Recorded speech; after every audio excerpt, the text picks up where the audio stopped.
پہلے تو یہ بتائیے گا AR وائی نیوز کے پروگرام 11th آور میں آپ نے کہا کہ یہ first step in to the wrong direction, تو کہیے گا کہ اگر لائیو اسٹریمنگ ہو جاتی ہے، چیزیں ریکارڈ پر آ جاتی ہیں، تو اس میں اکاؤنٹیبلٹی زیادہ بہتر نہیں ہو جائے گی؟ یہ جو تاثر ہے کہ کہیں اور سے طاقتور ہلکے فیصلے کرواتے ہیں تو عوام کے سامنے سب چیز کھل کر نہیں آ جائے گی سر؟ دیکھیں، یہ میرا ایک ذاتی اوپینین ہے کہ اس از ان دا رانگ ڈائریکشن. ریزن یہی ہے کہ اگر آپ ابھی لائیو اسٹریمنگ کرتے ہیں تو ابھی تک تو سارے کیسز کی لائیو اسٹریمنگ نہیں ہو رہی، صرف چند کیسز کی ہوگی، اور وہ بھی وہ کیسز جو 184(3) کے ہیں.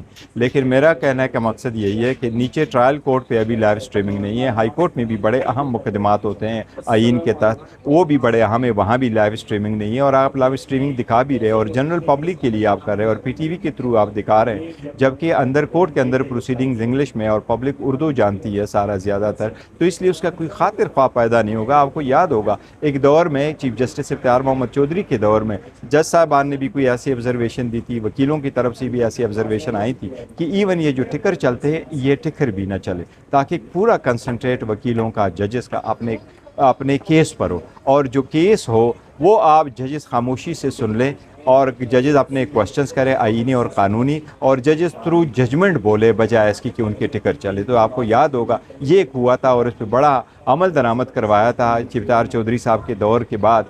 دو جج صاحبان نے بڑے اچھی طریقے سے اس پہ عمل درآمد کیا تھا، ایک آصف سعید کوسہ صاحب نے اور دوسرا ناصر الملک صاحب نے. اب ناصر الملک صاحب کا وقت اٹھا ہے کہ ایسا وقت بھی آیا کہ اکثر کوئی جرنلسٹ کورٹ میں بیٹھے نہیں کیا کرتے تھے، کیونکہ نہ وہ آبزرویشن دیتے تھے، نہ وہ کوئی ایسی بات کرتے تھے جو ٹکر بنے. تو کوشش کرنی چاہیے کہ ہم ورک فوکس ہو، جوڈیشل ورک فوکس ہو، بجائے اس کے کہ ہم لائیو اسٹریمنگ کی طرف چلے جائے. بھی ہے لانگ ٹائم اہیڈ ان شاء اللہ تعالیٰ. With the passage of time حالات تھوڑے اچھے ہو جائیں گے، پھر سارے ٹرائل کورٹوں میں بھی چلے گا، ہائی کورٹوں میں بھی ہوگا، تو پھر سپریم کورٹ میں بھی آ جائے تو بہتر ہے.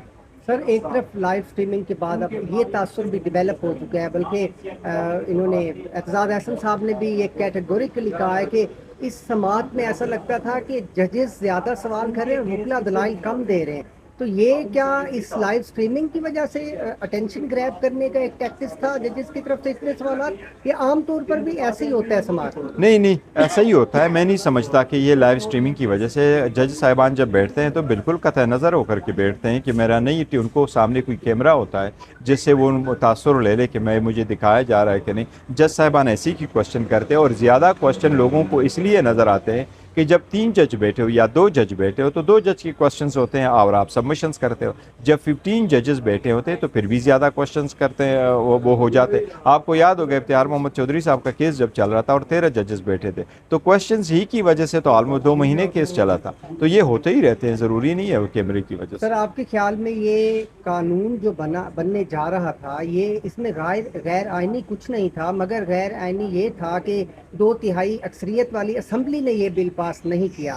تو اگر یہ اتنا سادہ معاملہ ہے تو ایک طویل سماعت کے بعد ابھی تک کوئی فیصلہ نہیں ہو سکا، آگے سماعت ڈیٹ دے دی گئی، تو کیا وکلا کی طرف سے یہ بات انڈورس کرنے میں ان کی طرف سے کوئی پرابلم تھا ان کے دلائل میں، یا ججز سمجھنے کو تیار نہیں تھے؟ نہیں، دیکھیں آئین کا ایک طریقہ کار ہے، قانون کا طریقہ کار ہے. جو رولز بنے سپریم کورٹ کے اس کے مناسب ہے کہ اگر آپ کے سامنے ایک پٹیشن آ جائے اور اس میں کسی لا کی کنسٹیٹیوشنلٹی کو چیلنج کیا گیا ہے، اسپیسیفکلی جب آپ کو یہ کہا جائے کہ پارلیمان کے پاس کمپیٹنسی نہیں ہے اس لا پاس کرنے کے لیے، تو اس کا ایک اپنا طریقہ کار ہے، کسی سے گزار کے سپریم کورٹ فیصلہ کرے گی. اگر چیف جسٹس یہ خود بھی سمجھتا ہو کہ یہ تو غیر آئینی قانونی بنا ہے، وہ تا وقت یہ نہیں کہہ سکتا جب کہ اس کے پاس پٹیشن نہ آئے، اس پہ جواب نہ آئے، اس پہ دونوں پارٹی کو نہ سنا جائے، اس پہ اٹارنی جنرل کو نہ سنا جائے، اس پہ ریکارڈ نہ دیکھا جائے. تو وہ طریقہ کار کے مطابق چل رہے ہیں. مجھے امید ہے انشاءاللہ تعالی فرسٹ ویک آف اکتوبر پہ اس پہ فیصلہ آ